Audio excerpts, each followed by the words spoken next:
The wind came down off the Wind River Range that December morning, the way it always did in the high country, slow and patient and cold enough to crack a man's lungs if he breathed too deep. Snow had been falling for 3 days without a pause, and the pines stood draped in white like mourners at a funeral that never ended. Eli Kane stood beneath one of those pines, 35 years old, broad-shouldered with a beard the color of rust, gone to silver at the edges, and a scar that ran from his left temple down across his cheekbone and disappeared into the line of his jaw. He stood without moving, the way a man stands when he is alone with something holy. In front of him was a stone, just a stone, gray and weathered, set into the frozen ground beneath the oldest tree on the ridge. He had carved the words himself 8 winters ago with hands that trembled so badly the chisel had slipped twice and drawn blood.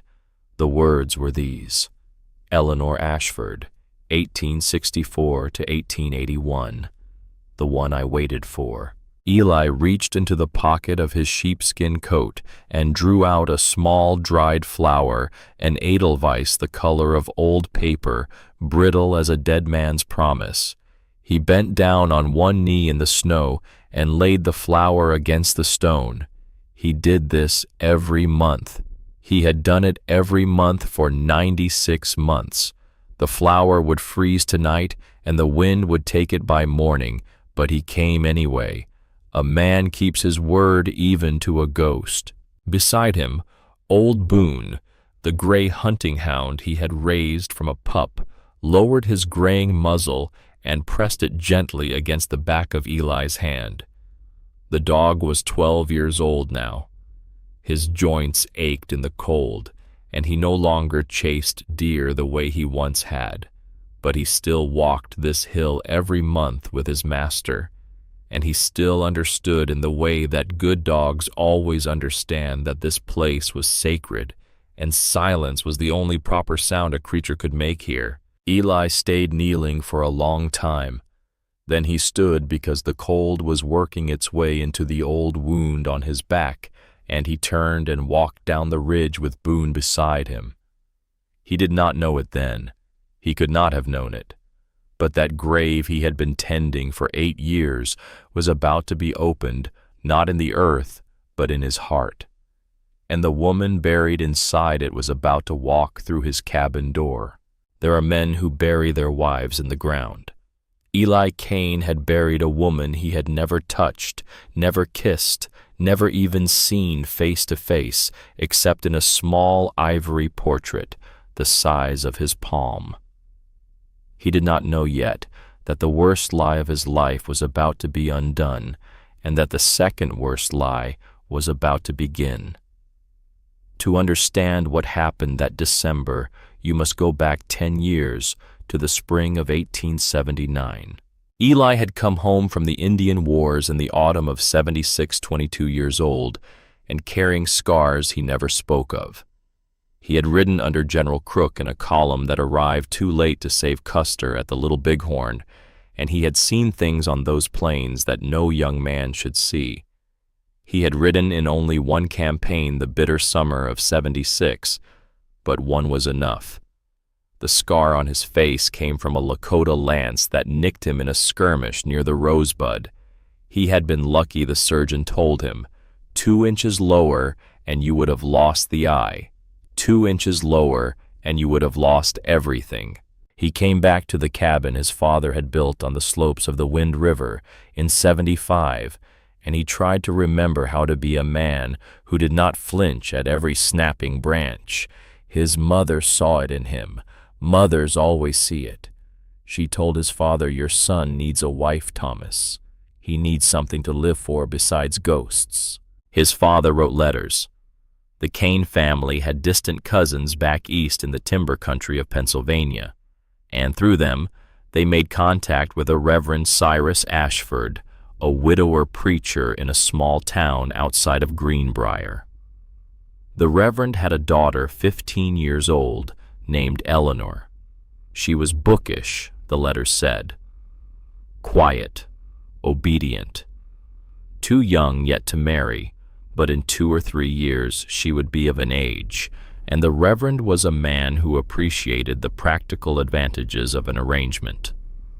The Kane Ranch had land.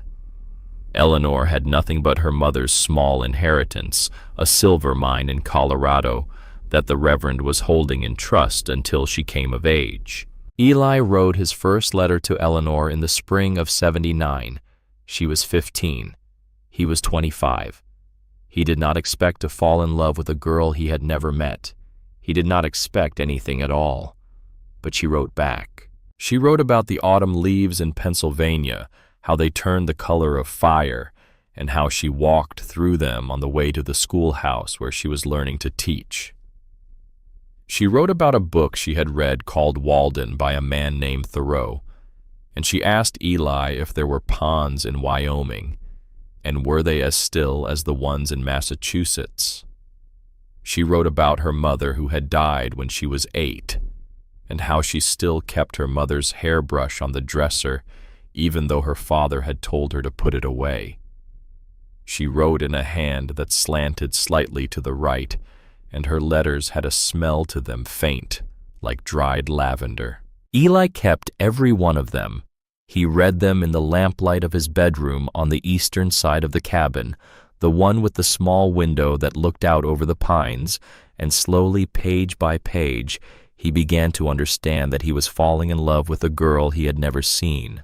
In the spring of '81, the Reverend wrote that Eleanor was now 17, and although that was a year younger than they had originally agreed upon, certain financial pressures made it advisable to move the wedding forward. She would travel by rail to Miller's Crossing, the closest railhead to the Kane land. Eli was to meet her there and bring her home. They would be married by the circuit preacher within the week. Eli rode down to Miller's Crossing on the 1st of June, 1881.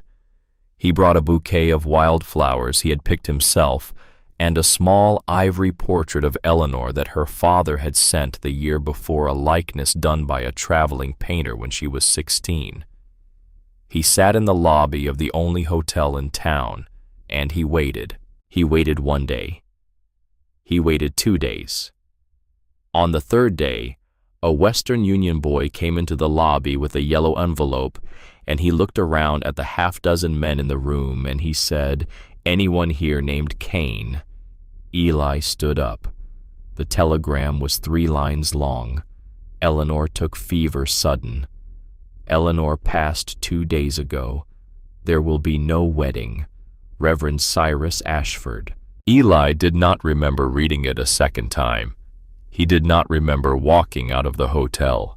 He remembered only the wooden boards of the railway platform splintered and cold beneath his knees, and the sound of his own breath coming out of him in something that was not quite a sob and not quite a scream. He had cried once in his life as a man, and that was the day. He did not cry again for 8 years. He rode back to the cabin. He told his mother and his father and his brothers and his sister, and his mother held him the way she had held him when he was 6 and broken his arm falling out of the hayloft. Then he carved a stone, and he set it under the old pine on the ridge above the cabin, and he wrote on it the only words that mattered, "The one I waited for." 6 months later, in the dead of winter, his father and mother both took the lung fever that swept through the high country in the fall of '81. They were buried before Christmas side by side on the same ridge as Eleanor's empty grave.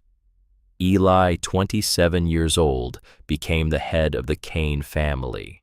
That was the year he stopped speaking unless he had to. That was the year he locked the wooden trunk in his bedroom and put the key on a leather cord around his neck and never took it off even to sleep. Inside the trunk were 2 things: the ivory portrait and every letter she had ever written to him. Now it was December of 1889. 8 years had passed since the worst summer of his life. Eli was 35, and his beard was going silver at the edges. and the only sound in his world most days was the wind in the pines and the breathing of an old gray dog. He had 2 brothers and a sister. The sister Ruth had married a kind man named Hawthorne, who ran the general store in Cedar Hollow, 3 hours' ride down the mountain. She visited the cabin once every few weeks, bringing supplies and gossip, and her ceaseless worry that her oldest brother was wasting his life. Eli loved her for it. He never told her so. The middle brother was Jasper, 33 years old, dark-haired, broad in the shoulder, the best scout and tracker in the Wind River country. Jasper was the one who kept the family laughing. He had a way of finding humor in the worst weather and the leanest hunts, and he could play the banjo their father had carried west from Tennessee. He was also, though he never made a show of it, the fastest hand with a pistol of any man Eli had ever ridden with, faster even than some of the soldiers Eli had served with in '76. The youngest brother was Silas, 30 years old, sandy-haired, green-eyed, a blacksmith and a carpenter, and a man of few words and steady hands. Silas had built half the furniture in the cabin himself. He was engaged to be married in the spring to a young woman named Adelaide Larkin, the daughter of the storekeeper next to Ruth's husband's place. Silas loved Adelaide with a quiet completeness that Eli envied the way one envies a sunrise from inside a dark room. The 3 brothers lived together in the cabin their father had built. They hunted, they trapped, they shoed horses, they shaped iron. They had survived the death of their parents by the only means 3 young men know, which is by leaning on each other until the leaning became a habit, and the habit became a love that none of them ever named out loud. That December morning, after Eli had walked down from the ridge with Boone at his heels, he came in through the back door of the cabin and stamped the snow off his boots and set his Winchester rifle on the table to oil it. He did not know that his sister was already on the road from Cedar Hollow. He did not know that the wagon she was driving carried 2 passengers instead of 1. He did not know that the second passenger was a young woman wrapped in a thin wool coat that should never have been worn in such cold, and that her hair beneath her bonnet was the color of autumn leaves. He did not know that the dead were about to come home. The first one to hear the wagon was Jasper. He was outside splitting wood, and he heard the bells on the harness before he saw the horses come around the bend in the trail. He set down his axe and walked to the porch. Silas was inside at the kitchen stove, brewing coffee that could strip the paint off a barn door. Eli was at the table with his rifle. Ruth's wagon came up to the cabin in a slow, careful approach, the horses blowing steam, the runners hissing on the packed snow. Ruth climbed down first, 28 years old, with her dark hair pinned beneath a fur cap, and she turned and reached up to help someone else down. The someone else was a woman, slim, smaller than Ruth, and she stepped down with the careful uncertainty of a person who has not eaten enough for too long. Jasper saw her face when she lifted it to look at the cabin. He stopped breathing. "Lord God Almighty," he whispered so low that no one heard him. He did not know why he said it. He only knew that the face under the bonnet was the face of someone he should not be seeing on this side of the grave. Silas came out behind him holding 2 tin cups of coffee, and Silas felt something he could not name, a sort of recognition without memory, as if he had heard a song long ago and forgotten the words, but remembered the tune. Inside the cabin, Eli was still at the table. Ruth led the woman up the porch steps. The woman was shivering, and Ruth had her arm around her shoulders. Boone, who had been lying by the fire, lifted his gray head as the door opened, and then he did something he had not done in 8 years. He stood up. He walked across the cabin. He went directly to the woman in the doorway, and he pressed his head against the side of her hand, the way he only ever did with Eli. The woman gasped softly. She bent down and touched the dog's ear. Boone closed his eyes. Jasper looked at Silas. Silas looked at Jasper. Neither of them spoke.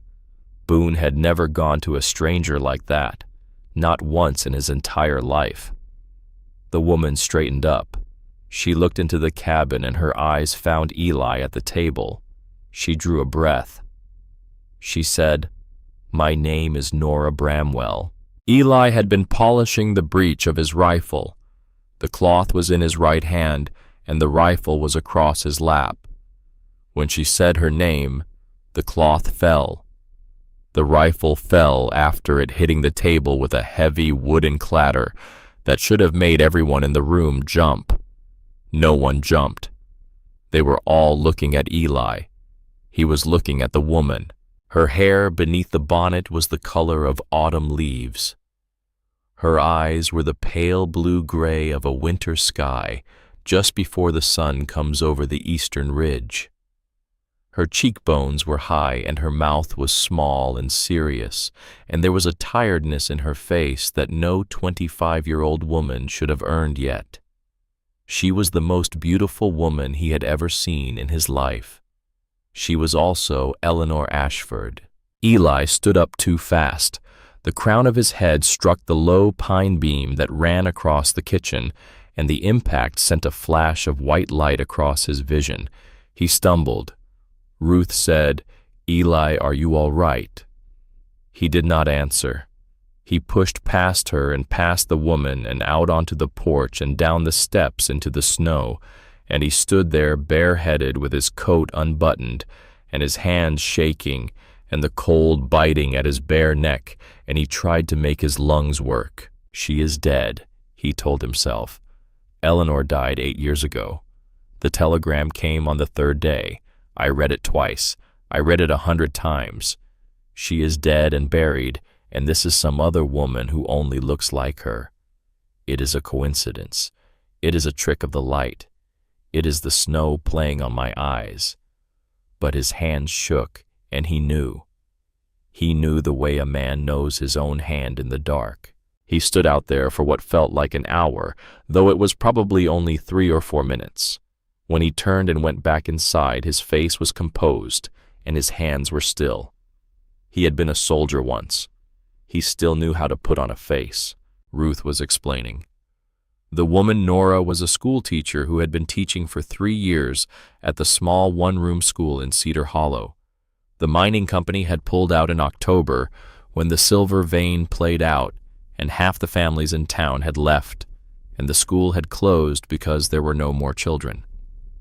The boarding house had given Nora until the end of November, and the end of November had come and gone, and then yesterday afternoon, Ruth had gone down to the train platform to meet her husband's freight order, and there she had found a young woman sitting alone on a bench with a small carpet bag at her feet, and no ticket, because the next eastbound train was not until April when they cleared the pass. She was going to walk, Ruth said almost in tears.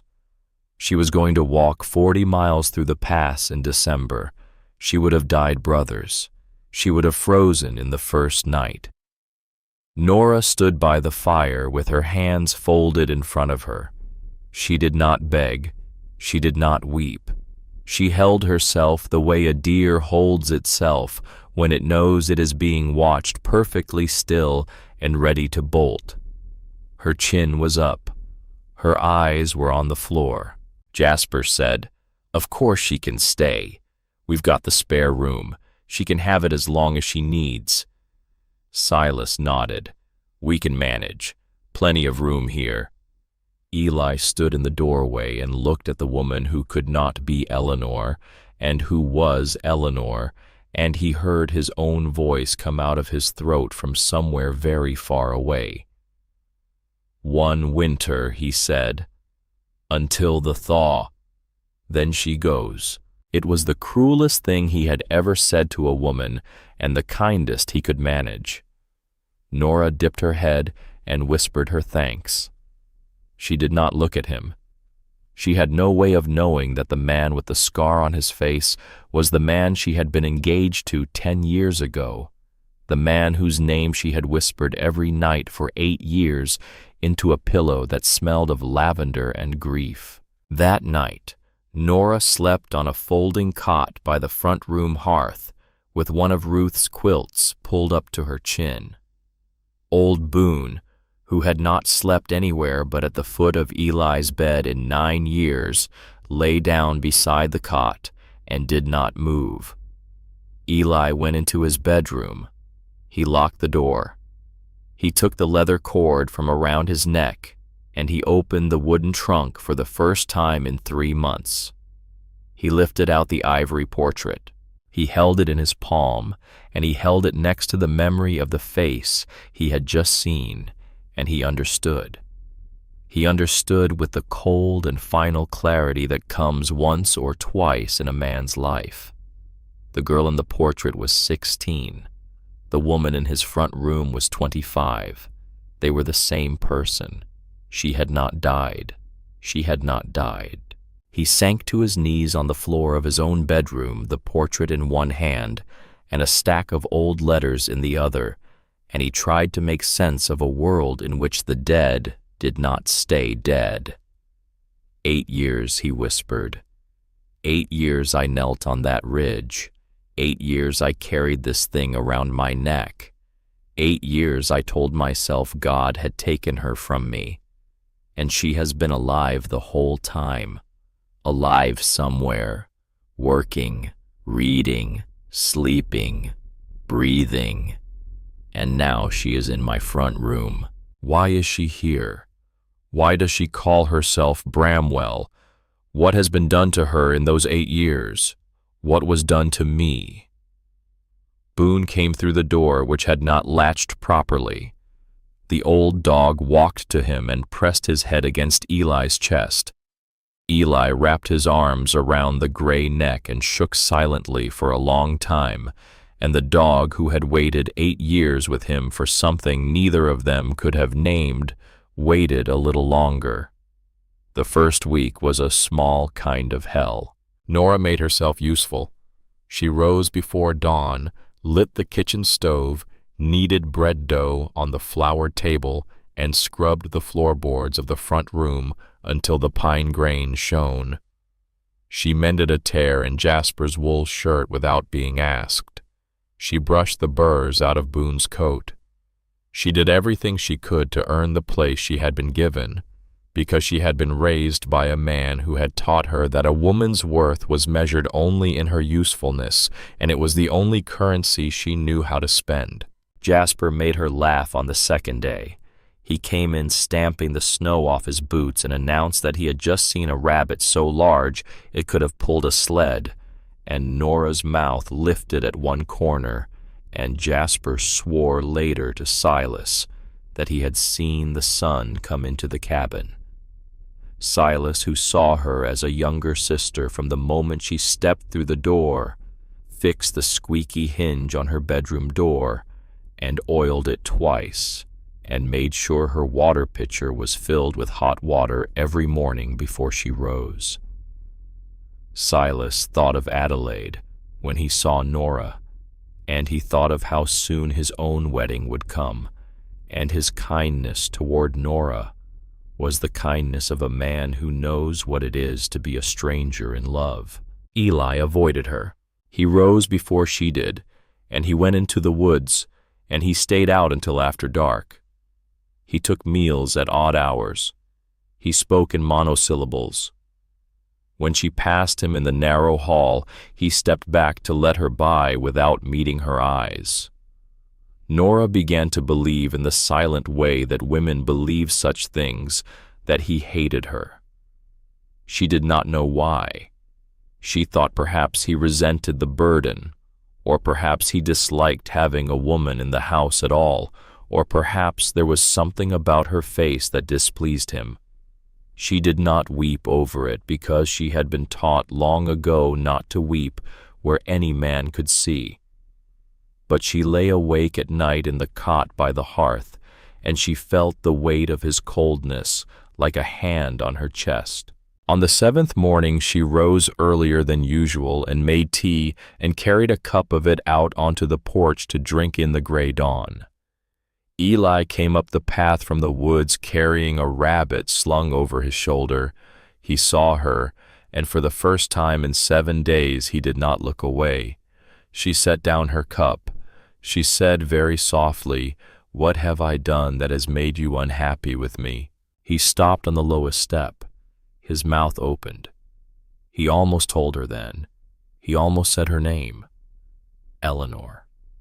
He almost crossed the porch and dropped to his knees and laid his head in her lap and wept the 8 years of weeping he had not allowed himself.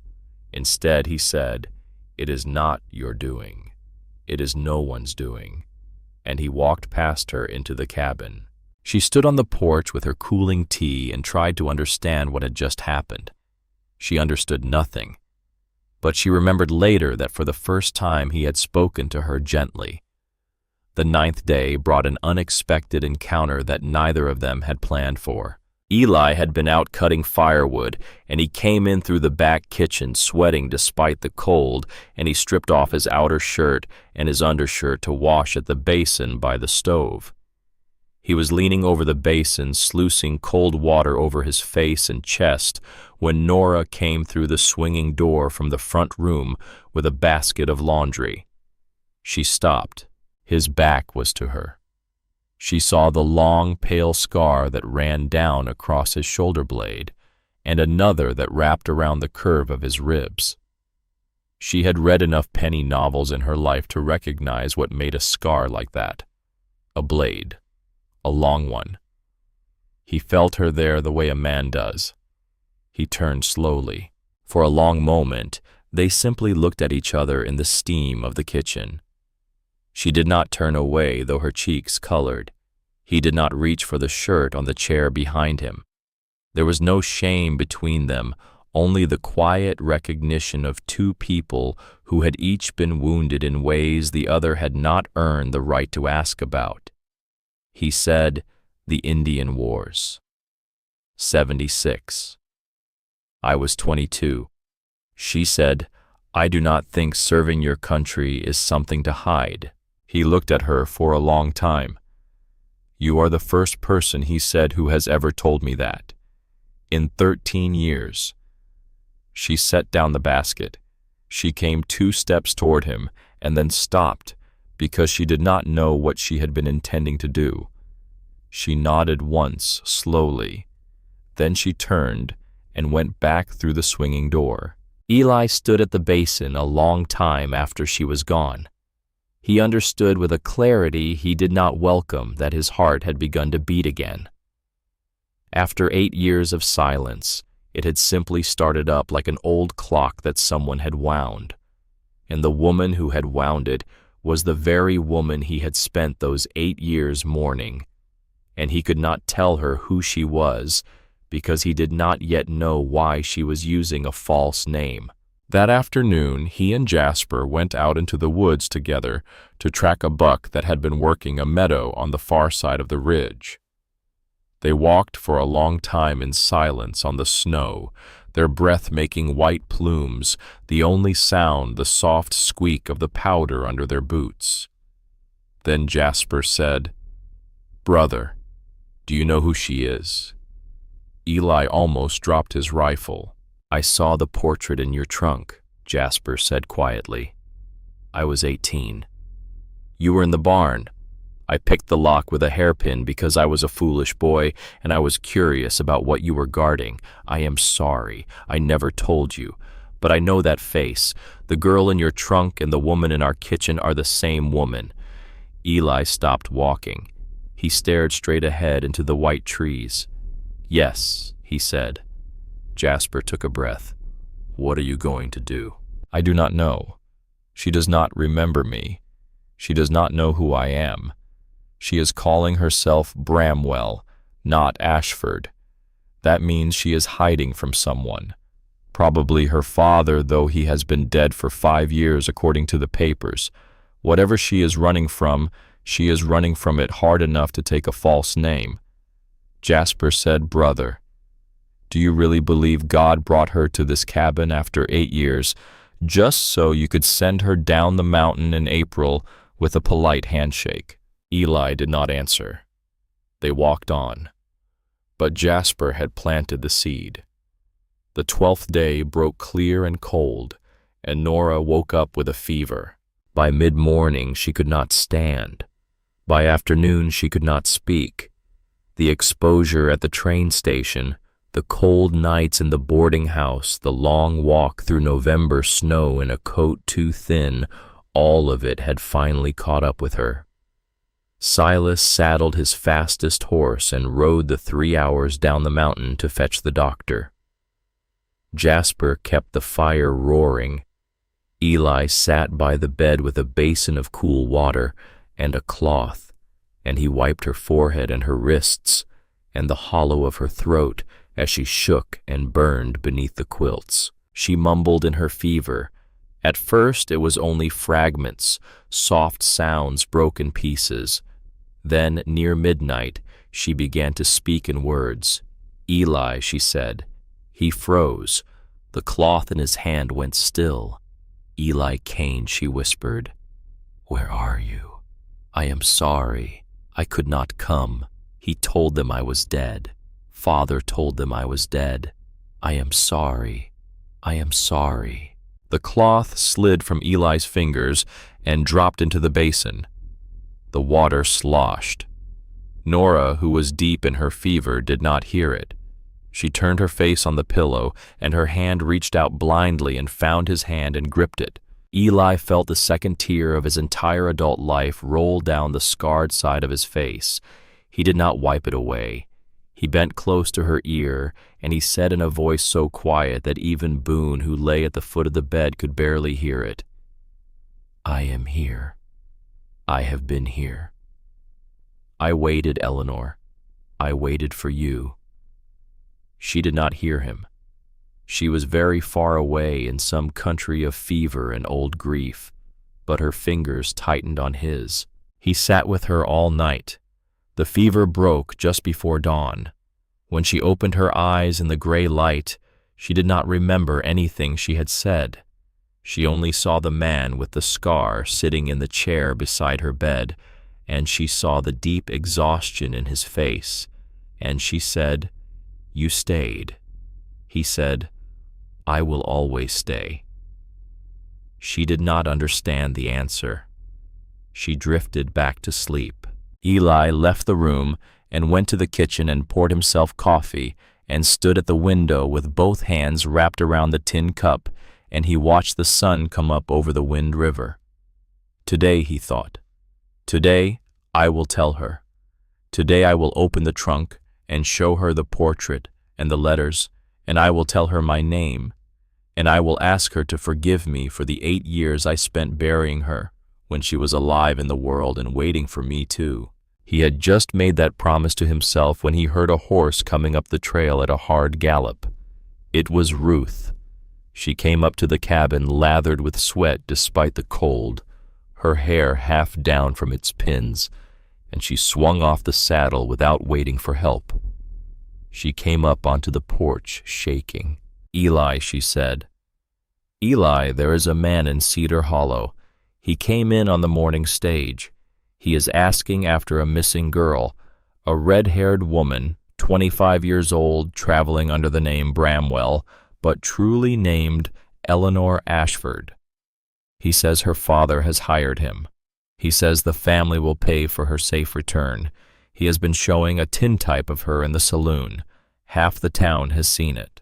Eli stood very still on the porch with his sister in front of him, and his sleeping wife in the bedroom behind him, and his old gray dog at his heel, and his 2 brothers coming up from the barn at the sound of Ruth's horse, and he understood that the 8 years of silence had just ended.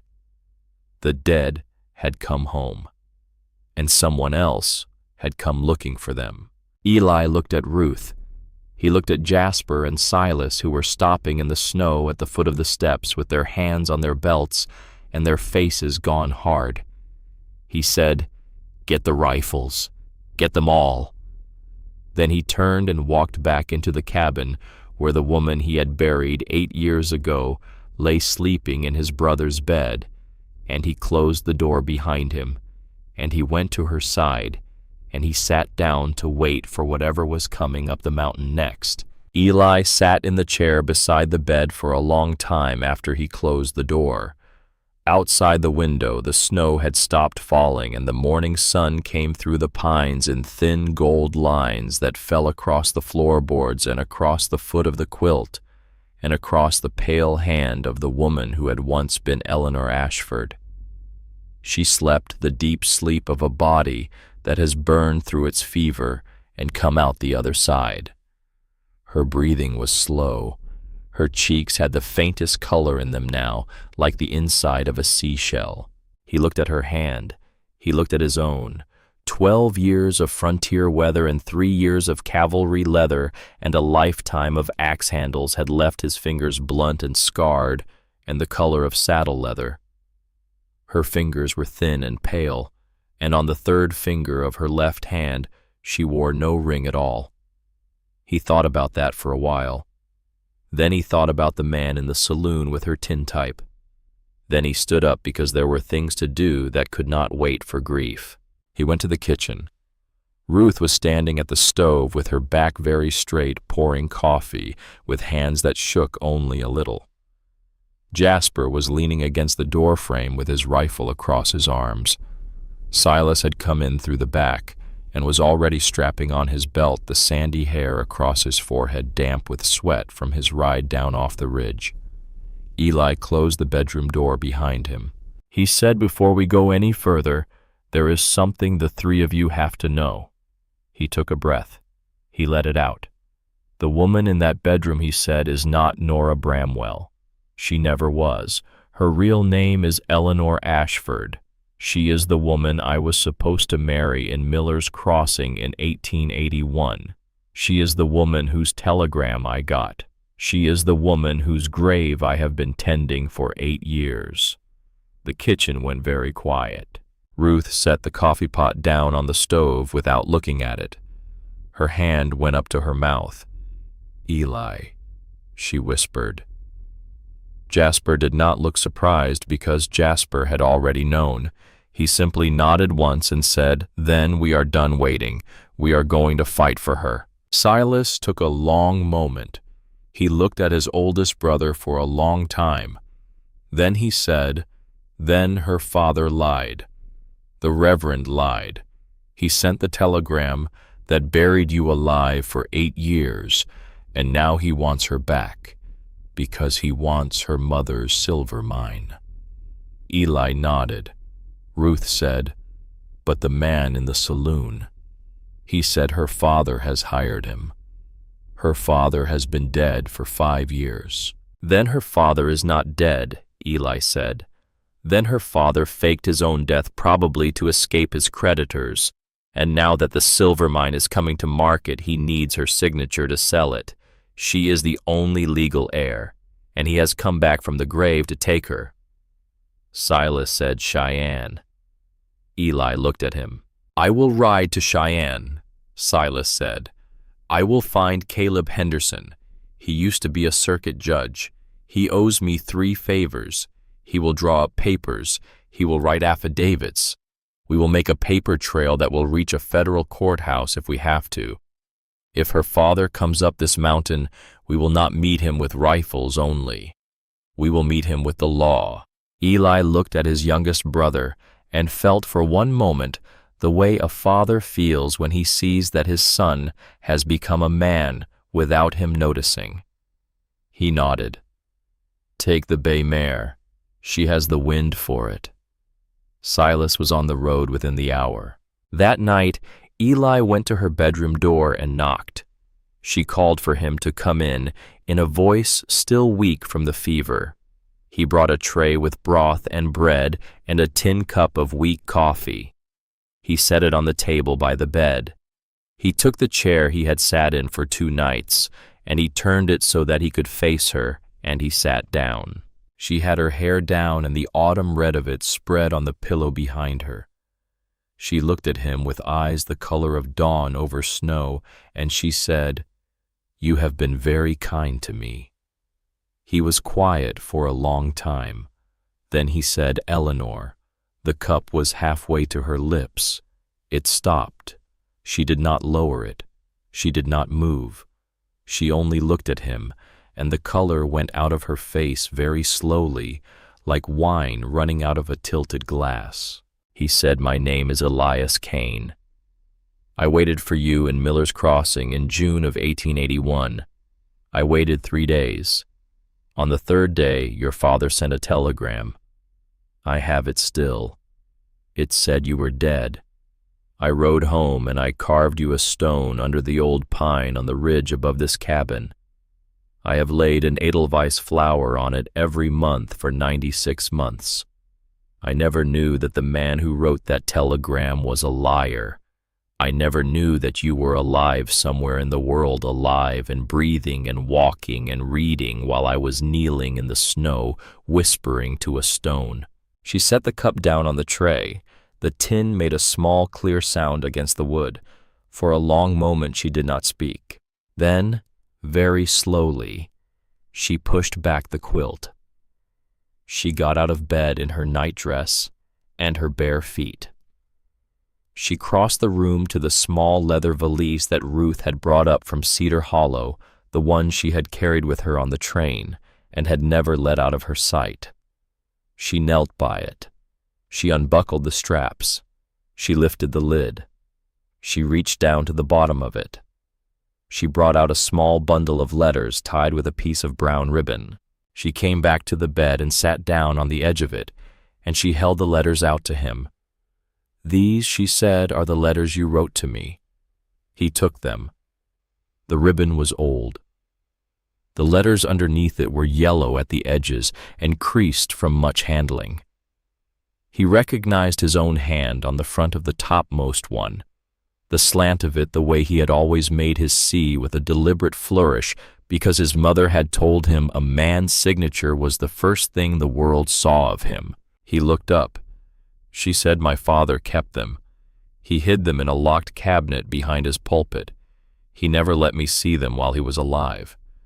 After he died, after the funeral in 1884, I went through his papers because I needed to know what he had owned, what he had owed, what kind of man he had been when no one was watching. I found these in a leather pouch under his bookshelf. There were 47 of them. Eli stared down at the letters in his hand. "I read them all in one night," she said. "I read them again the next night. I read them for the next 5 years. I read them when I could not sleep, and when I was afraid, and when the children at the school said something cruel, and when I felt that I was disappearing. I read them until I knew the man who had written them. I knew his voice. I knew his temper. I knew he had been to war. I knew he loved his mother. I knew his name." She paused. Her voice was very quiet. "Eli Kane," she said. "I have known your name for 5 years. I have whispered it to myself in empty rooms. When Ruth Hawthorne told me her oldest brother lived alone on a mountain above Cedar Hollow and his name was Eli Kane, my hands shook so hard I thought she would notice. I came up this mountain because of you. I told myself I came because I had nowhere else to go. But that was not true. I came because of you." Eli was holding the bundle of letters and now his hands were shaking. "But you," she said, "did not know me. You met me at the door and you looked at me as if I were a ghost, and then you looked at me as if you hated me, and I thought he has changed. 8 years has made him cold, or perhaps the man in those letters never existed, and my father lied not only by hiding them, but by letting me believe they were love. So I told myself I would stay 1 winter. I would not say my real name. I would call myself Bramwell, which was my grandmother's name, the only piece of my mother's family my father did not poison. I would stay until the thaw, and then I would walk down the mountain and disappear into the country, and I would never know whether the man who wrote those letters had truly loved me or whether I had imagined the whole of it. She stopped. Her eyes were wet now, but she did not cry. Eli set the letters down on the quilt. He went down off the chair onto his knees beside the bed. He put both his hands around her one hand, and he pressed his forehead against her knuckles, and he did not speak. He could not. There was no room left in him for words. She lifted her free hand and rested it on the back of his neck. She felt the silver in his hair. She felt the long ridge of the scar where it ran behind his ear. She closed her eyes and felt the weight of 8 years lift off her shoulders and settle down somewhere quiet, somewhere she would never have to carry it again. They sat like that for a long time. The fire in the front room snapped once softly, and Boone outside the door made a small, contented sound and laid his gray head down on his paws. When Eli finally spoke, his voice was not the voice of the cold man she had met on the porch. It was the voice of the man in the letters. "I will not lose you twice, Eleanor." She said, "No, you will not." Christmas Eve came on slow and clear and bright. The sky over the Wind River was hard and blue, and the smoke from the cabin chimney went straight up like a prayer that had been answered. Adelaide Larkin had ridden up that morning behind Silas, who had returned the day before from Cheyenne with a leather portfolio full of legal papers and a face gray with exhaustion. Adelaide came in with 2 pies, a wheel of cheese wrapped in cloth, and a finished knitted shawl in her hands, the wool a soft cream color, which she pressed into Eleanor's arms without ceremony. "Welcome," she said. "Welcome to the family, sister." Eleanor wept openly, and she did not try to hide it. She had not had a sister before. That night they had a feast such as the cabin had not seen in 9 years. Jasper had brought down a young buck 3 days earlier, and Eli had hung it in the smokehouse to age, and Silas had butchered it that morning. There was venison roasted with onions and dried sage. There was bread that Eleanor and Adelaide had baked together that afternoon, working side by side at the floured table, talking quietly the way women talk when they have just discovered they are going to be sisters in the same house. There was a pie made of dried apples and one made of canned peaches that Ruth had brought up. After supper, Jasper went to the corner and unwrapped the canvas from the banjo their father had carried west from Tennessee. He sat down on the hearth bench. He tuned it slowly. Then he began to play. He played a Christmas carol first, the one their mother had sung in Tennessee, and Adelaide joined in softly, and Silas hummed along. Then Jasper switched to another tune, an old one, a slow tune in 3/4 time, and he looked at Eli and he raised one eyebrow. Eli stood up. He crossed the room to Eleanor, who was sitting in the rocking chair by the fire with the cream-colored shawl around her shoulders. He held out his hand. She looked up at him, and she put down her cup, and she took his hand, and she stood, and he led her to the cleared space in the middle of the front room, where the rag rug had been pulled back. He put his right hand at her waist. He took her right hand in his left. He began to dance. It was a slow waltz. He had not danced in 8 years. She had never danced in her life because her father had taught her that dancing was a sin. But he led her gently, simply, and her feet found the rhythm by some old instinct she did not know she had. She looked up at him. "You dance well," she said. He said, "I learned it for our wedding. I asked the schoolmaster's wife in Miller's Crossing to teach me in the spring of '81. I did not think I would remember." She put her head against his chest. Adelaide pressed her face against Silas's shoulder and cried without making a sound. Ruth held one hand over her mouth and watched her oldest brother, who had lived for 8 years like a man slowly turning to stone, dance with a woman in the middle of the cabin floor, and she thought that she was watching a resurrection. Old Boone lay by the hearth, his tail moving slowly, his old gray head up to watch. That was the night the cabin became a home again. 2 days after Christmas, Silas rode down to Cedar Hollow with Adelaide so that she could begin preparing for their own wedding in the spring. He went also because Eli wanted information. In the saloon at the bottom of the main street, Silas had a beer and listened. The man with the tintype had been there for 3 days. He was a tall man in a black oilskin coat with 2 pistols on his hip and the empty-eyed flatness of a hired killer. He called himself Marcus Thorne. He said he was a private investigator out of Pennsylvania. He said he was looking for a missing school teacher named Eleanor Ashford, and he was offering money to anyone who could tell him where she had gone. Silas drank his beer slowly and did not look at Thorne. When Silas left the saloon, he walked out into the street, and he saw Thorne in conversation with a man Silas knew, an old miner named Brennan, who had once been kind to Silas as a boy. Silas saw Brennan point. Silas saw the direction Brennan's finger went. It went up the mountain trail. It went toward the cabin. Silas walked very calmly to the livery. He saddled his horse very calmly.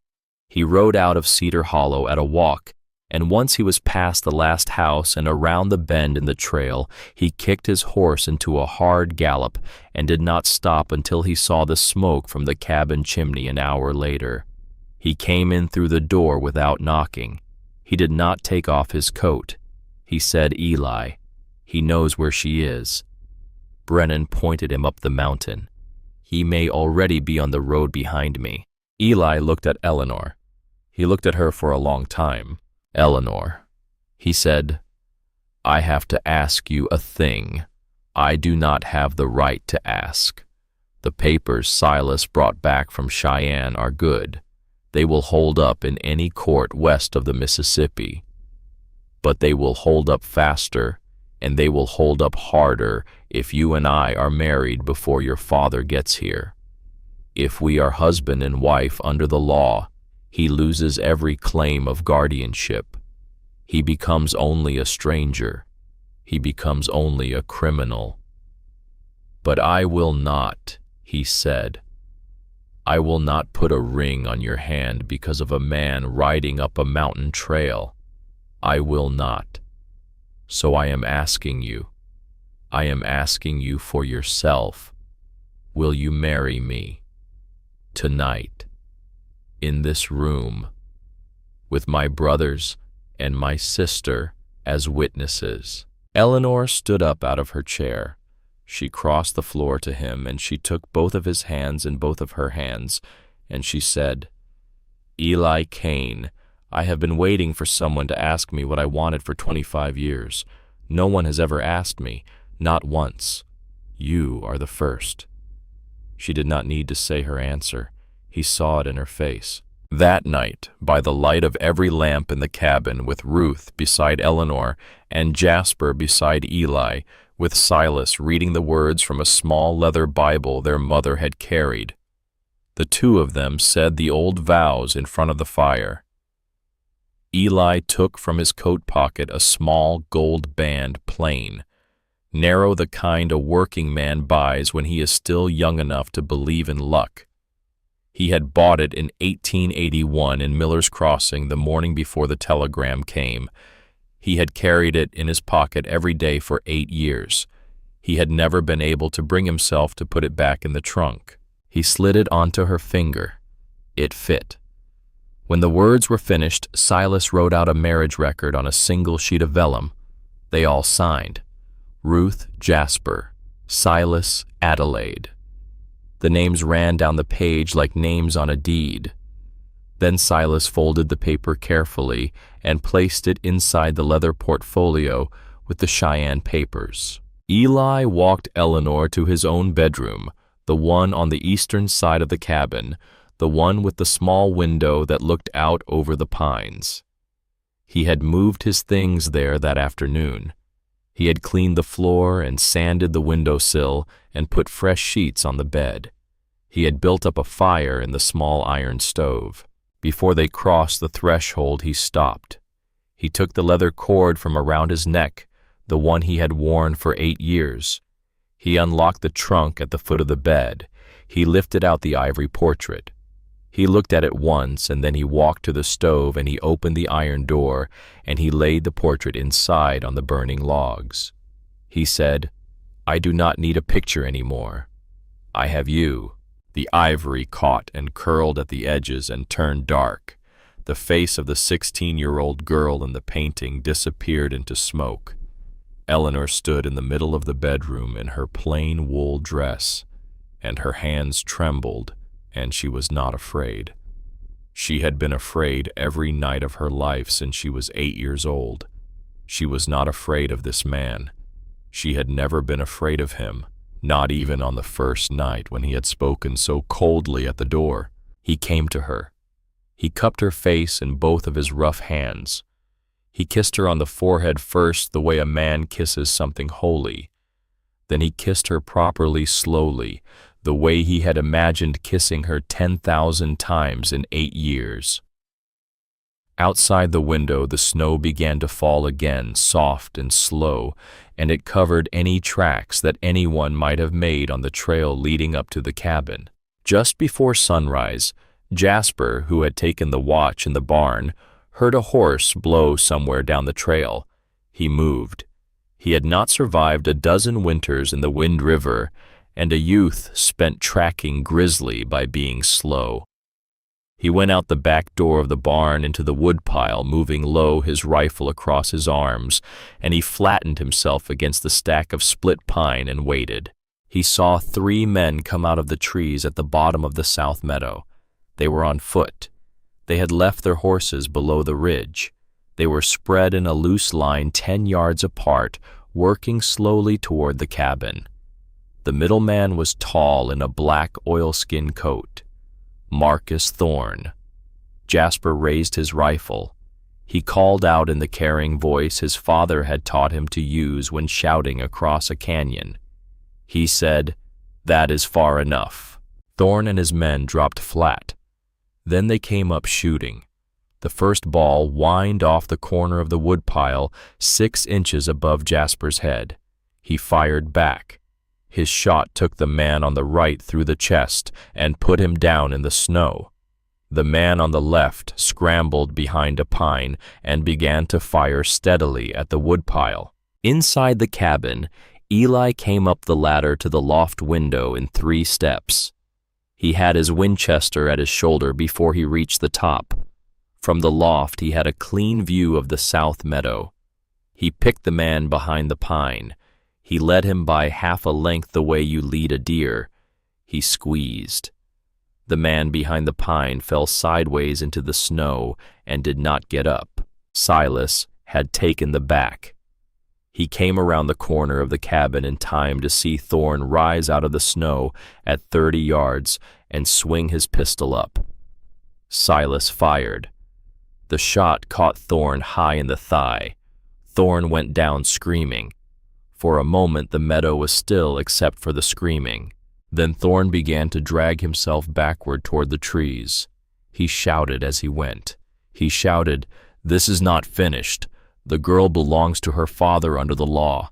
I will bring the sheriff. I will bring her father himself. You cannot keep her up here." Then he reached the trees and dragged himself behind them, and they heard him crashing through the brush down toward the horses, and a few minutes later they heard one horse gallop off down the trail. Jasper came out from behind the woodpile slowly. There was blood on his coat sleeve halfway between elbow and shoulder. A ball had cut a long, shallow furrow across the meat of his arm. It was not deep, but it was bleeding hard. Eleanor was already moving when he came in through the door. She had heard the shooting from the bedroom. She had pulled on her dress and her shoes without ringing for help. She was waiting in the kitchen with a kettle of hot water and a clean linen towel, and when Jasper came in pale-faced, she pushed him into a chair and tore the sleeve of her own outer skirt clean off at the seam without hesitating, and she made a tourniquet above the wound with the linen and tied it tight. Eli watched her work. Her hands did not shake. Her face was composed. He had seen field surgeons in '76 who were less steady. "She is stronger than I thought," he said quietly to Silas. Silas, who was reloading his pistol at the table, did not look up. "Brother," he said, "she is married to a Cain now. She has to be." That afternoon, while Adelaide tended Jasper's arm and made him drink broth, the three brothers sat at the kitchen table and held counsel. Eli laid out the papers. The original letter from Reverend Cyrus Ashford, dated 1879, offering his daughter Eleanor in marriage to Eli Cain of the Wind River country, signed and sealed with the Reverend's own seal. The original telegram from June of 1881, which Eli had kept in his trunk for 8 years, in which Cyrus Ashford had announced his daughter's death. The marriage certificate from 2 nights ago, signed by 4 witnesses. The notarized statement Silas had brought back from Cheyenne, in which Caleb Henderson, a sitting circuit judge, had affirmed under his seal that all of the foregoing documents constituted prima facie evidence of fraud committed across state lines through the federal telegraph system. "If Cyrus Ashford comes up this mountain," Eli said, "we will not need to fire a single shot. The law will take him." Jasper, who was pale but smiling crookedly from the chair where Adelaide had propped him up, said, "Brother, he will come up this mountain. He has come too far not to." 2 nights later, while Silas was again away on an errand in town, Eli went out before dawn to check on a set of fresh tracks Jasper had spotted at the edge of the south meadow. Jasper, still feverish from his wound, was asleep in the loft. Adelaide had returned to her father's house to prepare the wedding. Eleanor was alone in the cabin with old Boone. She was not afraid. She had a small Colt revolver of Eli's on the kitchen table beside her, loaded, and she had the small knife Silas had forged for her tucked into the sash of her dress. She had banked the fire low. She had locked the front door and the back. She was sitting in the rocking chair near the hearth, reading from a book of poems by lamplight.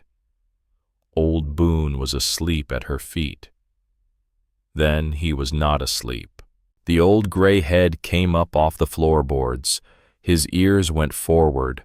A low growl, deeper than she had ever heard from him, came up out of his chest. Eleanor set down the book. Boone stood. He walked stiffly to the back door of the kitchen, and he stood with his nose almost touching the wood, and the growl was continuous now, a steady rumble that filled the cabin. She heard the sound, a small scratching, metal on metal. Someone was working at the back door lock with a pick. She picked up the Colt. She remembered what Jasper had taught her in the meadow the week before. Both hands. Thumb the hammer back before you point. She thumbed the hammer back. The click was loud in the kitchen. The lock gave. The back door swung inward. A man stepped through, a stranger she had never seen. Not Thorne, but someone Thorne had hired, a thin man in a wool greatcoat with a long knife already in his hand. He had not expected the dog. The dog was already in the air. Boone hit him at the chest.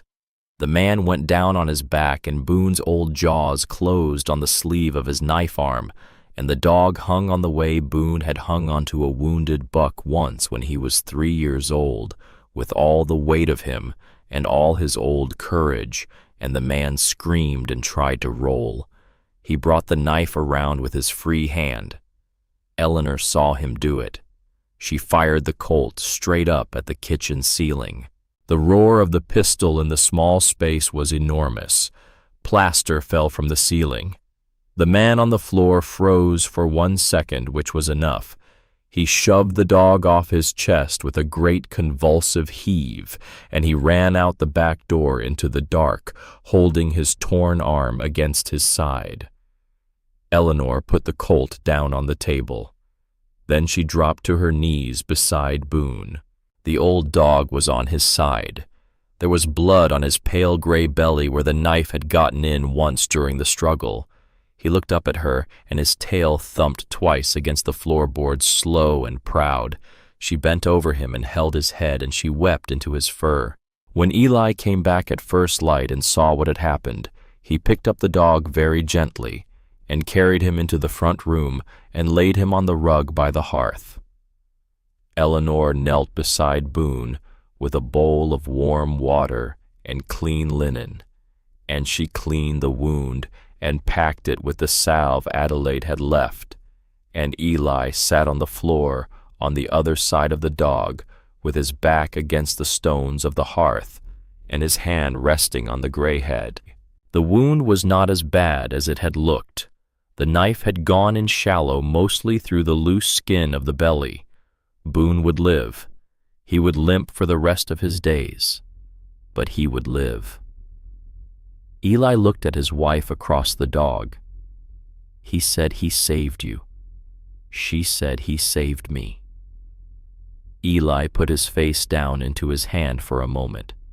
Then, as the second wave was about to break over them, 2 days after the dog, and 1 day before the snow stopped, a wagon came up the trail. It came slowly. It was a large wagon, well-sprung, drawn by 4 matched bays, the kind of wagon that money rents and fear hires. 3 men rode beside it on horseback. One was Marcus Thorne, his thigh bandaged thick under his oilskin coat, his face bone white from blood loss but upright in the saddle. One was a man Eli did not know, but recognized by the silver star on his coat, the sheriff of Cedar Hollow County, and the third was a man in a dark traveling cloak and a high black hat, leaning on a silver-headed cane, gray and gaunt and sharp-eyed and very much not dead.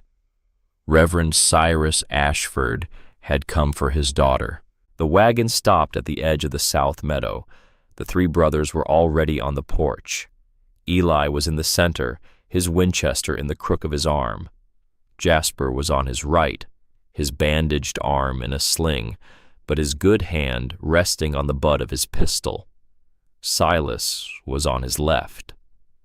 Behind them in the doorway stood Eleanor Kane, in a plain dark dress with old Boone limping, but on his feet beside her. The Reverend climbed down from the wagon with the careful slowness of an old man performing a part. He leaned on his cane. He looked up at the porch. "Eleanor," he called.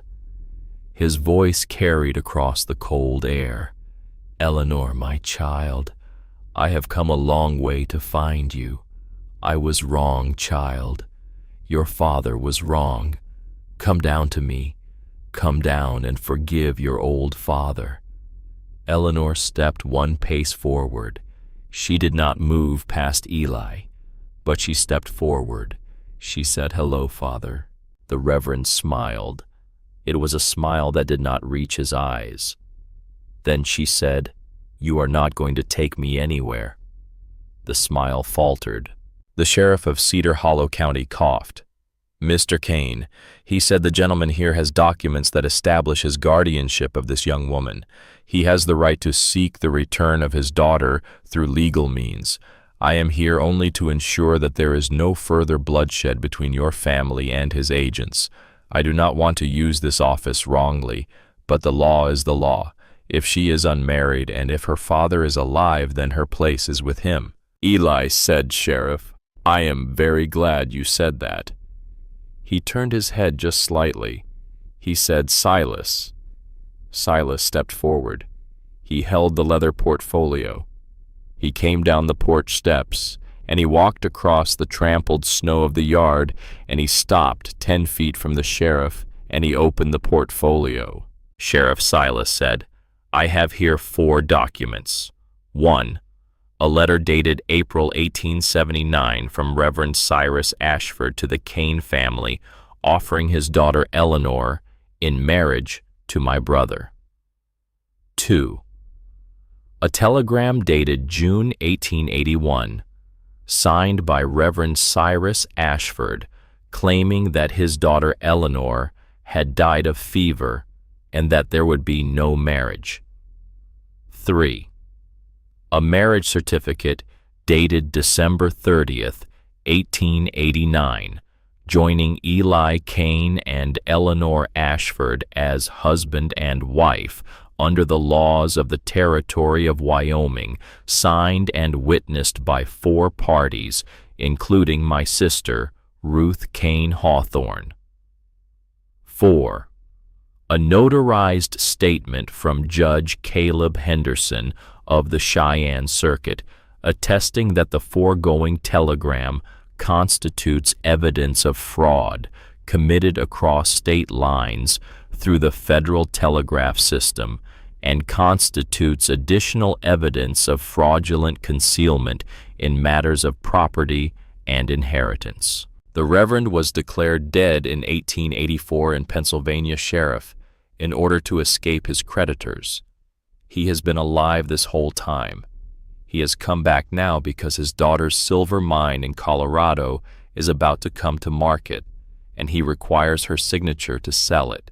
He has no claim on her under any law of any state of this union. He never had. Silas held out the portfolio.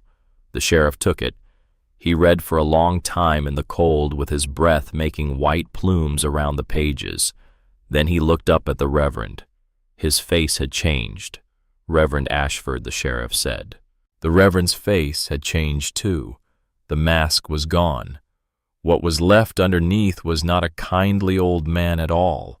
It was something older and harder and meaner, the face of a man who had spent his life telling other people what God required and who had never once asked himself the same question. He turned. He looked at Marcus Thorne in the saddle. He said very quietly, "Kill the husband." Thorne's hand went for his pistol. He never reached it. Jasper Kane, who had stood for 10 minutes on that porch with his right arm in a sling and his good hand resting on his pistol grip, drew left-handed. He drew faster than Thorne had ever seen a man draw in his life. The single shot broke the morning stillness like an axe falling on dry wood.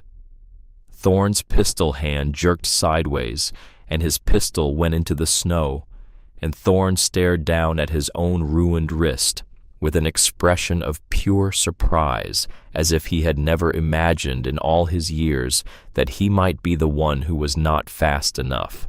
The sheriff was off his horse in 2 steps, his own pistol drawn but pointing at the ground.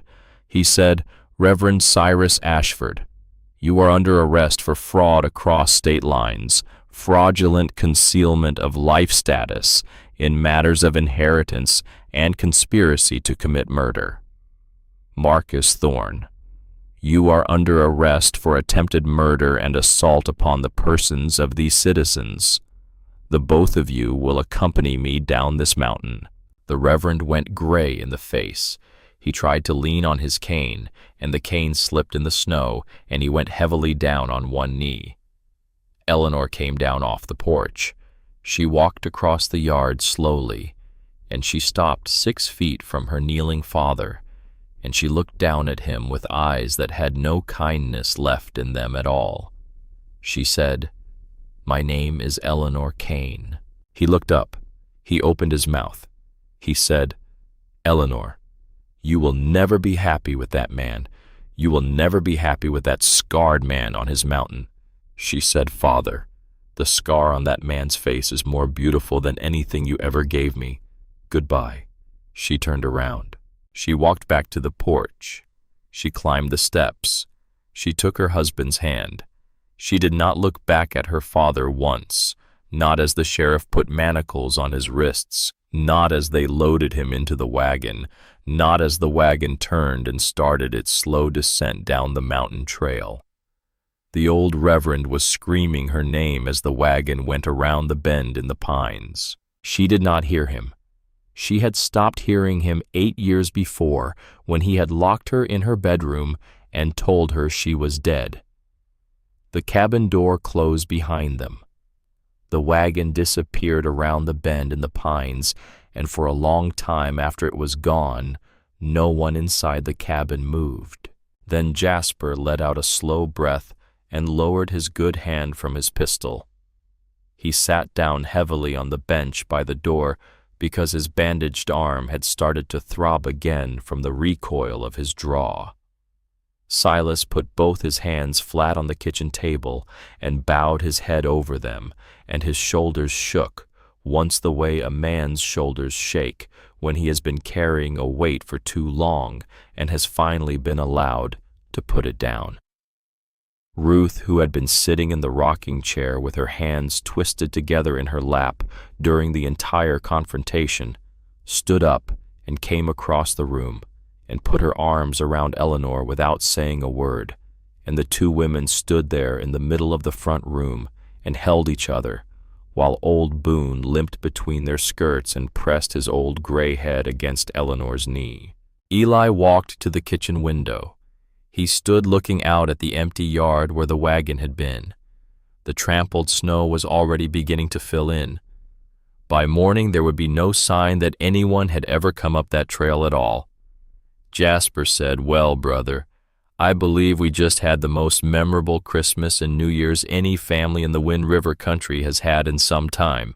The laugh that came out of Eli was rough at first, like a tool that had not been used in years.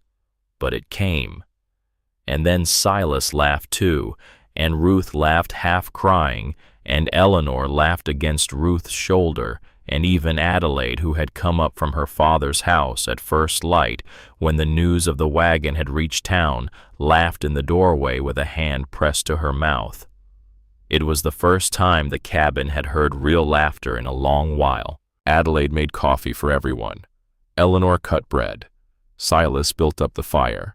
Jasper sat with his arm in its sling and complained with great theatrical patience that he was the only one who had been shot twice in 3 weeks, and that no one was bringing him his coffee fast enough. Eleanor brought him his coffee. She kissed the top of his head when she set the cup down. Jasper went very still for a moment, and then he cleared his throat and said, "Sister," in a voice so quiet that the others did not quite hear it. But Eleanor heard it, and she put her hand on his good shoulder and squeezed once, and went back to the table.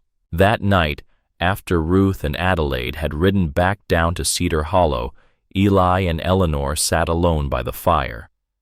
The cabin was quiet again, but it was a different kind of quiet.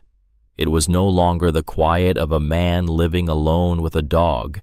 It was the quiet of a house that had people in it breathing softly in different rooms, and that was a very different silence indeed.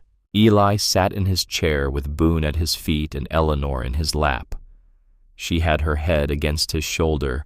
She had let down her hair, and the autumn red of it spread across his shirt.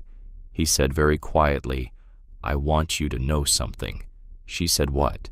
He said, "For 8 years I told myself that the only thing I needed to do to be a man was to keep going, to get up in the morning, to split the wood, to feed the horses, to carry the rifle.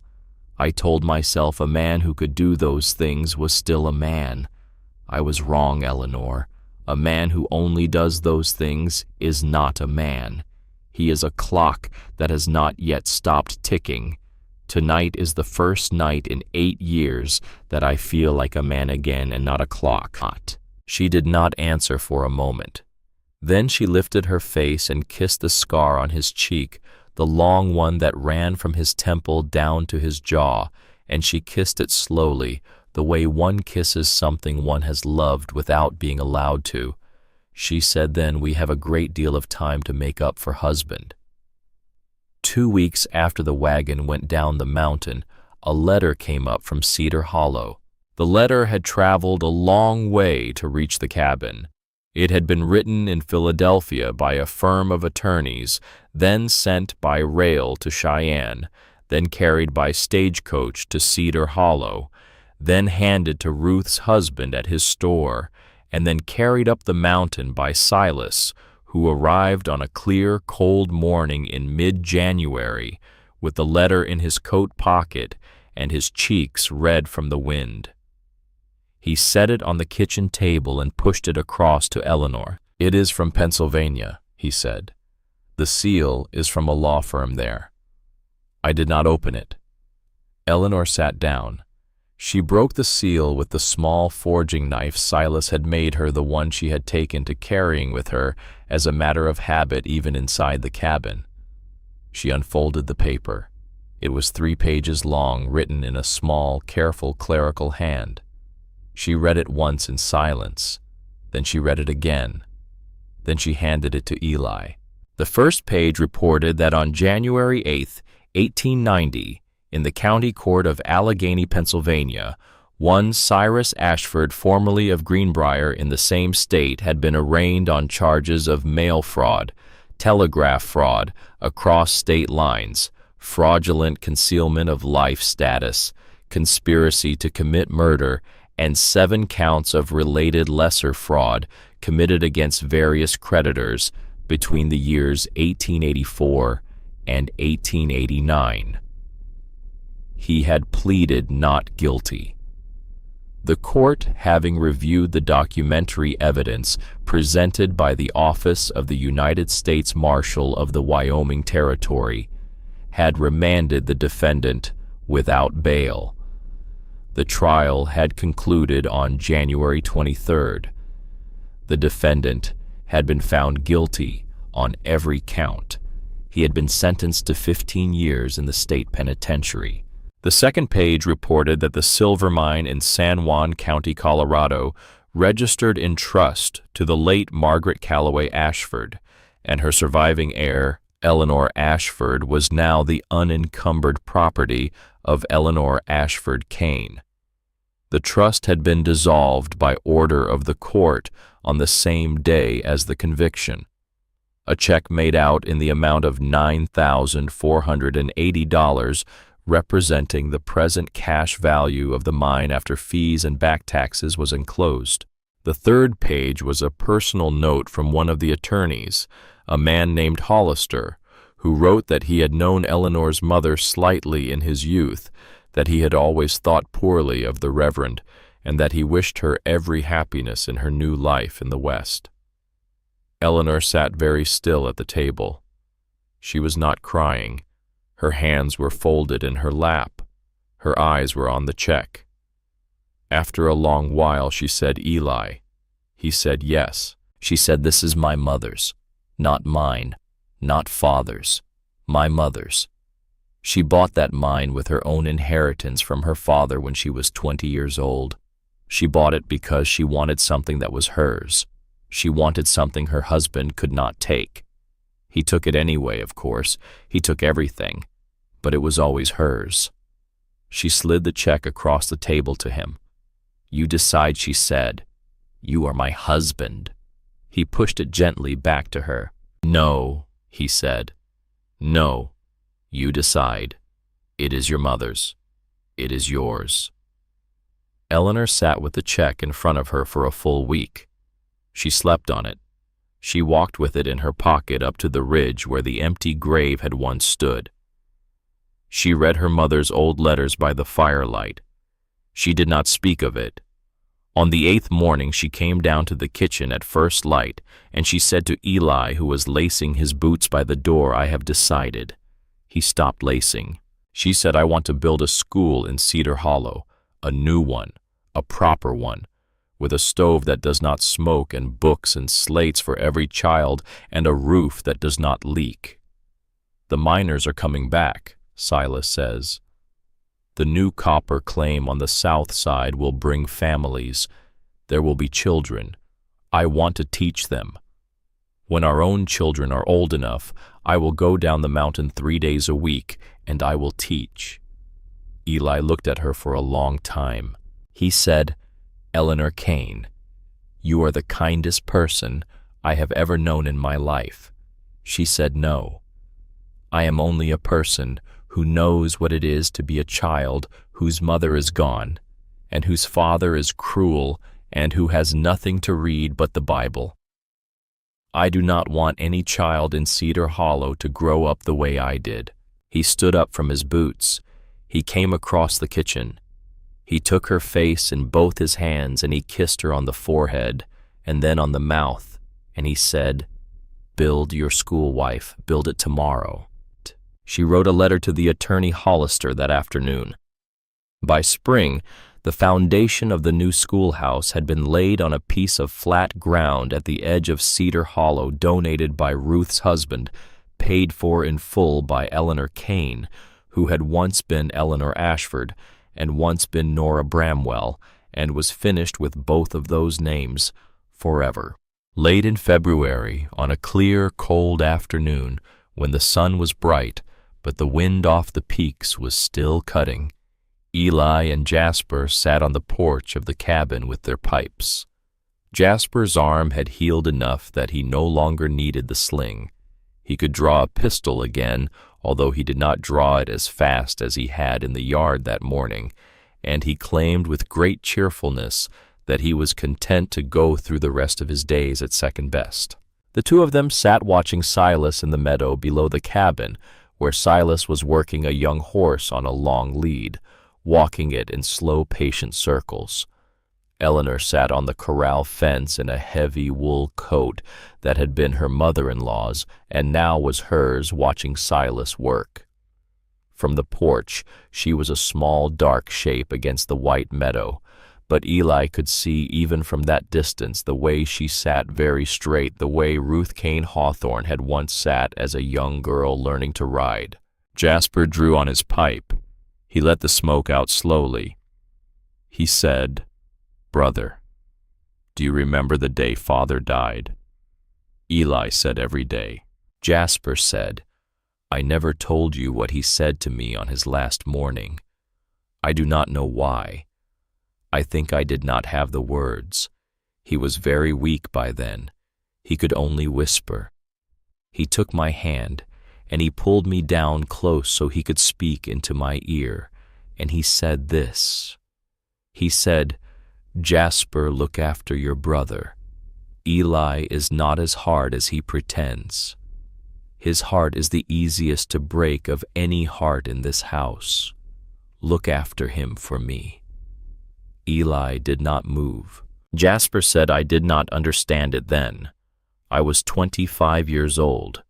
I thought you were the strongest man I had ever known. I thought Father was confused by the fever.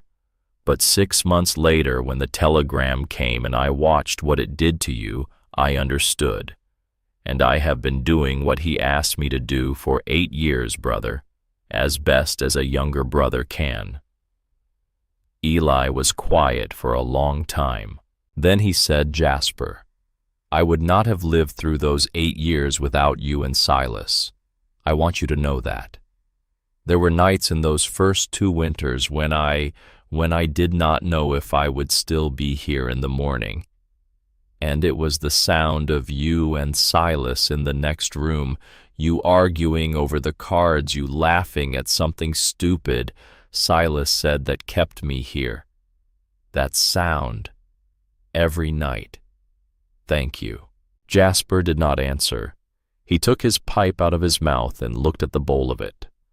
After a while he reached over with his good arm and put his hand on his older brother's shoulder, and he left it there for a long count, and then he took it away.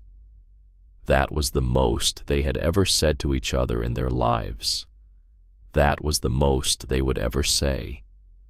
Neither of them needed any more. The thaw came late that year.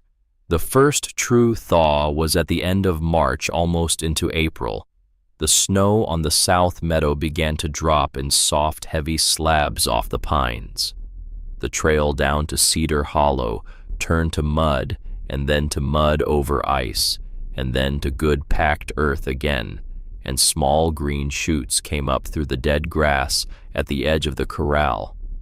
It was on one of those bright, thawing mornings that Eleanor went out onto the porch with her coffee, and she called for Boone. The old dog did not come. She called again, and then she set the coffee down on the railing and went down the porch steps in her shawl. Boone was an old dog now, old beyond what most of his breed lived, and on warm mornings he had taken to lying in the small, clear space under the old pine on the ridge above the cabin, the place that had once held a stone with a name carved on it. She walked up the path through the wet patches and the half-melted snow. She found him there. He was lying on his side beneath the old pine in the place where the stone had stood. His paws were tucked the way he tucked them when he slept. His old gray muzzle was resting on the ground. His eyes were closed. She knew before she touched him. She knelt down in the wet earth and she put her hand on the side of his ribs, and there was no breath under her palm. She did not weep at first. She only put her face down against his neck and breathed in the smell of him, the smell of wood smoke and pine and old dog, and she stayed there for a long time. When she walked back down to the cabin, Eli saw her face, and he set down his coffee cup very gently, and he did not ask. He only put on his coat and went up the path with her. He knelt beside the old dog. He put his hand on the gray head. He stayed like that for a long time. He said very softly, "Thank you, old man. You waited. You waited until I found her. You can rest now." He did not weep, but his shoulders shook once, and Eleanor came and put her arms around him from behind and held him. They buried Boone that afternoon at the foot of the old pine in the same earth that had once been broken for the empty grave. Eli took down the stone with Eleanor's name on it. He did not break it. He simply lifted it out of the ground, and he carried it down the slope, and he walked it a long way through the trees until he came to a small ravine, and he laid it down there gently, the way one lays down a thing one has loved but no longer needs. He came back up the slope. He took Silas's chisel and a fresh flat stone from the stack by the smithy, and he carved a new inscription on the new stone. The carving took him 3 days. When he was finished, the new stone read, "Old Boone, watchman of the cane cabin, truest friend a man ever had." He set it under the old pine in the place where the empty grave had once been, where the old dog now slept. The double wedding was held on the second Saturday of June, 1890, in the meadow behind the cabin. The wildflowers had come in early that year. The lupines were blue across the south slopes, and the Indian paintbrush burned red along the fence line, and the high grass was dotted with the small white blossoms of a flower whose name Eleanor did not know, but which Eli told her was called bridal heather by the old-timers, and which made her laugh. The circuit preacher came up from Cedar Hollow on the Friday afternoon. He was a thin gray man named Reverend Whitfield, who had buried Eleanor's mother-in-law 9 years earlier, and who had married Ruth and her husband, and who, when he saw Eli waiting at the simple wooden arch Silas had built, took off his hat and held it against his chest for a long moment before he could speak. "I have lived to see a number of unlikely things," the preacher said quietly to no one in particular, "but I never thought to see Elias Kane take a wife." Adelaide Larkin, who was to marry Silas in the same ceremony, came up the mountain with her father and 3 of her sisters in the Saturday morning sun. She wore a pale blue dress that her mother had worn at her own wedding 27 years before, and she carried a bundle of white flowers tied with twine. She and Eleanor dressed together in the front room of the cabin, while Ruth braided their hair, taking equal care with each telling each of them in turn the small, old, foolish things that older women tell brides on the morning of weddings, things about the right way to fold a fitted sheet, and the wrong way to argue with a husband, and the necessity every spring of forgiving the man you married for being the same man you married last year. Eleanor's dress was a cream-colored gown that Ruth and Adelaide had sewed for her over 6 weeks, working together at Ruth's kitchen table down in Cedar Hollow. It was a simple dress. There was no veil. Eleanor had refused the veil. She said she had spent enough of her life with her face hidden. She wore her hair down, the autumn red of it falling free around her shoulders and into the loose braid at the crown of her head.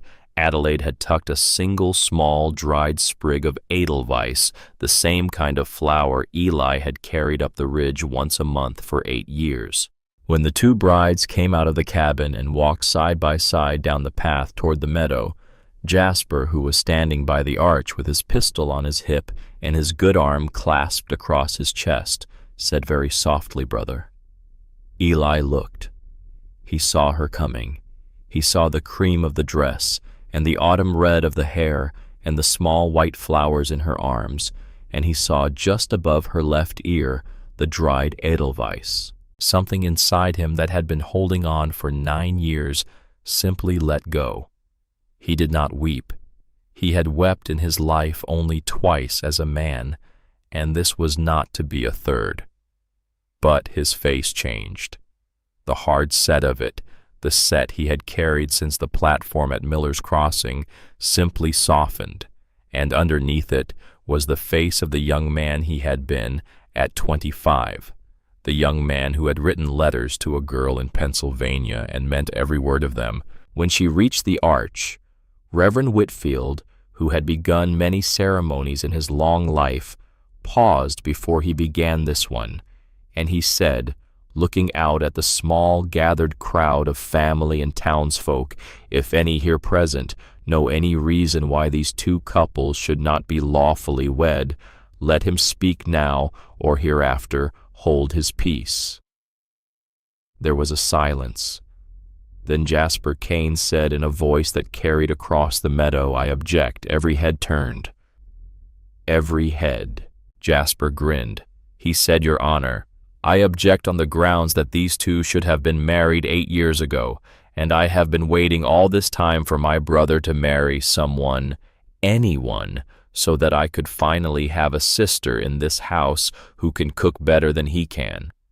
I move that the court overlook the delay and proceed with the wedding before he has any further opportunity to drag his feet." The meadow erupted in laughter. Even the preacher laughed. Eleanor laughed so hard she had to lean against Eli's arm to stay upright. Silas wiped his eyes. Adelaide laughed and slapped Silas on the shoulder. The vows came after the laughter the way the deepest things often do. Eli said, "Eleanor Ashford Kane, I waited 8 years for you when I thought you were dead. I will stand beside you every day from this one until the day I am truly gone. Every day of those years of silence taught me how precious you are. I will never again let you go." Eleanor said, "Eli Kane, I read your letters 1,000 times in 8 years, and I loved a man I had never met. When I came up this mountain and I saw you drop your knife on the table at the sound of a name I knew that I had come home. I will stand beside you to my last breath and after."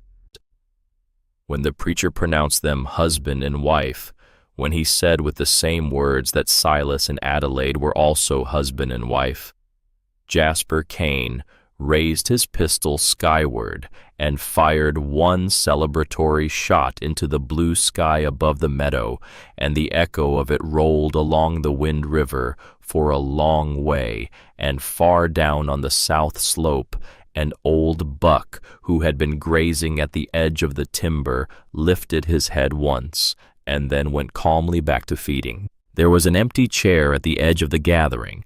On the chair, folded carefully, was a blue wool blanket the color of the deep summer sky. It had been old Boone's favorite. No one had to explain why the chair was there.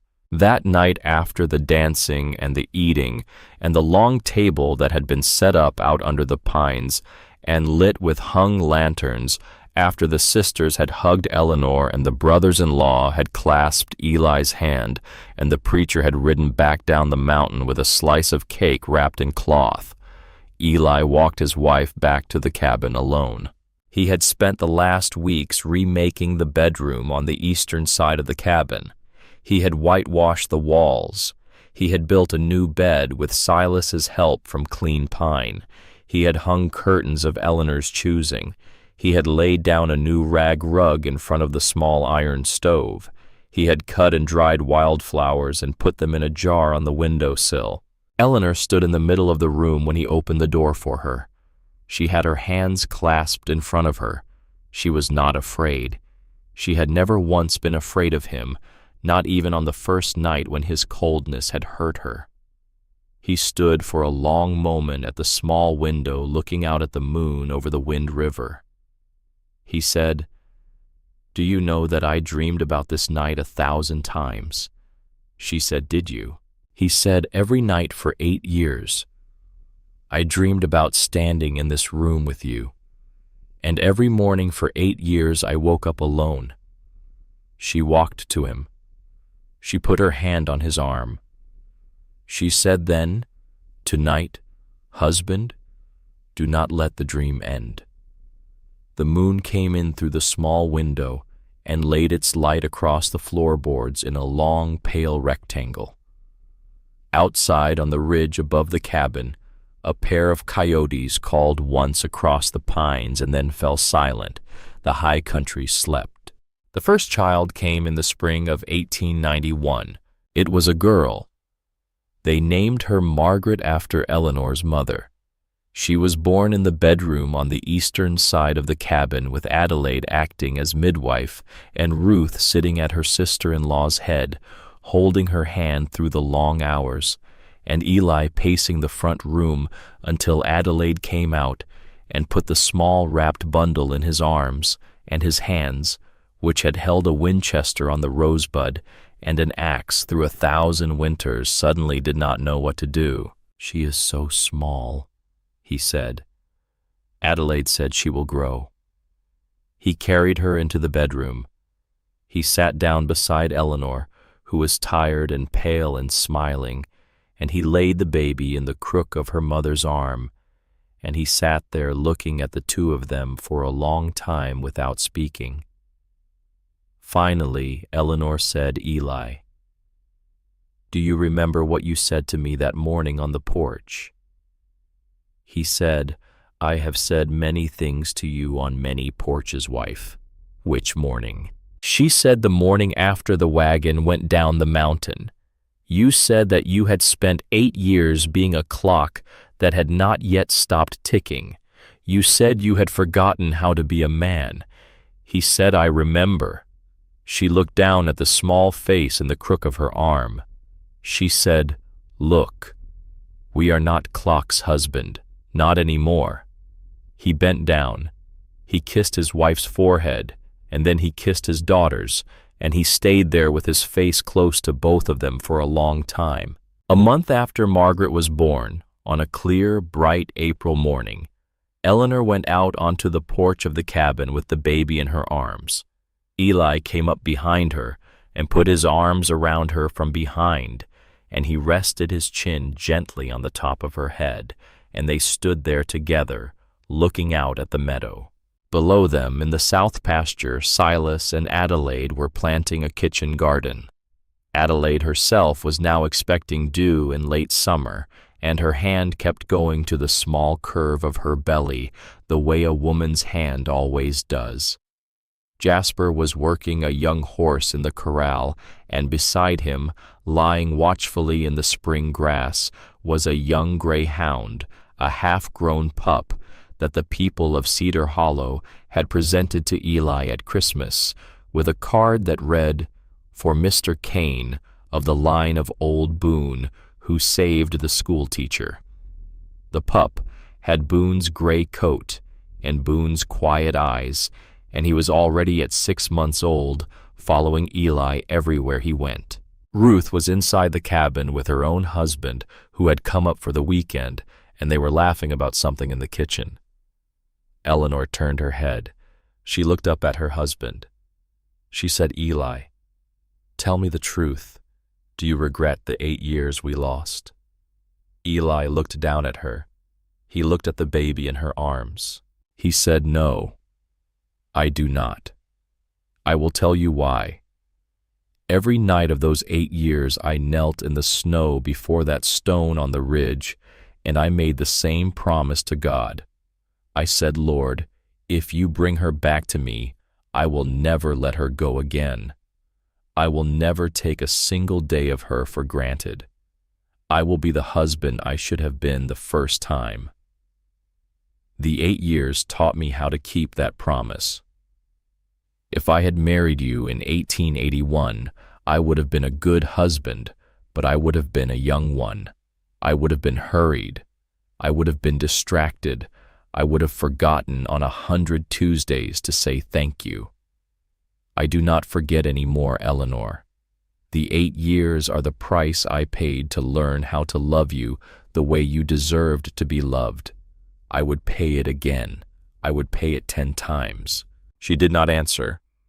She only laid her head back against his chest, and she felt his heartbeat under her ear, steady and strong and very much alive.